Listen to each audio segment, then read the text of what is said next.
16वां अध्याय। श्री विष्णु का लक्ष्मी को जलंधर का वध ना करने का वचन देना। संत कुमार जी बोले, हे व्यास जी, इस प्रकार जब देवगुरु बृहस्पति ने देवताओं को युद्ध रोक देने के विषय में कहा तो सभी ने गुरु की आज्ञा का पालन किया और युद्ध रुक गया। परंतु जलंधर का क्रोध शांत नहीं हुआ। वह इंद्र को ढूंढता ढूंढता स्वर्गलोक आ पहुंचा।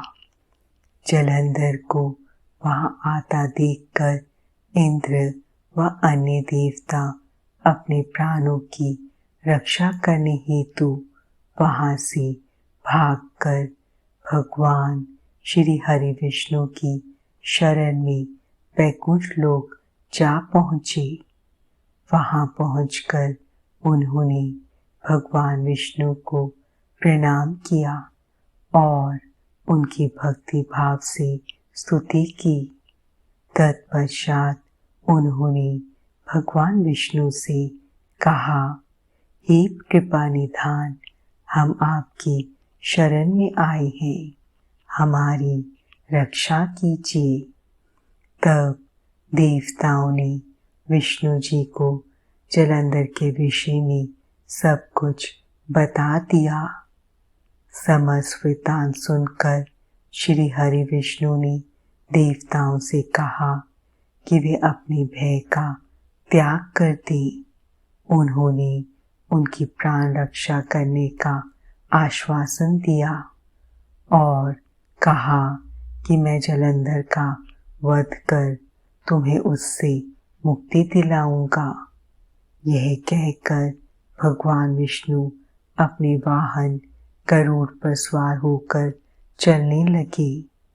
यह देखकर देवी लक्ष्मी के नेत्रों में आंसू आ गए और वे बोली, हे स्वामी, जलंधर समुद्र देव का जातक पुत्र होने के कारण मेरा भाई है। आप मेरे स्वामी होकर मेरे भाई को क्यों मारना चाहते हैं? यदि मैं आपको प्रिय हूं तो आप मेरे भाई का वध नहीं करेंगे।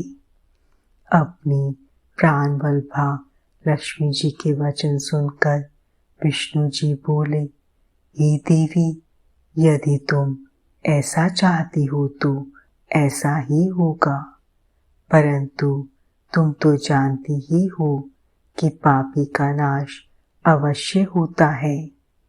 तुम्हारा भाई जलंधर अधर्म के मार्ग पर चल रहा है और देवताओं को कष्ट पहुंचा रहा है।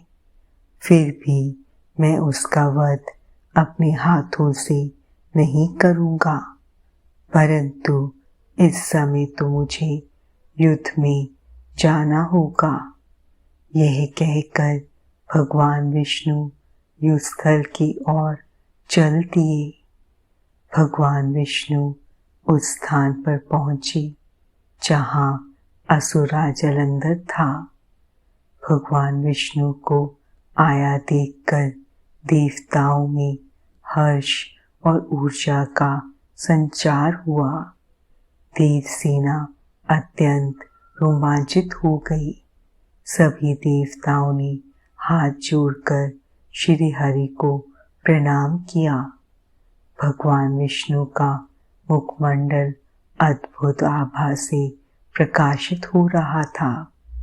उनके दिव्य तेज के सामने दैत्य और दानवों का खड़े रह पाना मुश्किल हो रहा था। श्री हरि विष्णु के वाहन गरुड़ के पंखों से निकलने वाली प्रबल वायु ने वहां पर आंधी सी ला दी थी।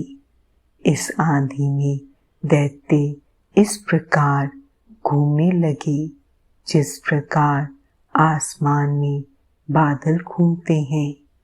अपनी सेना को ऐसी विकट परिस्थिति में देखकर जलंधर अत्यंत क्रोधित हो उठा।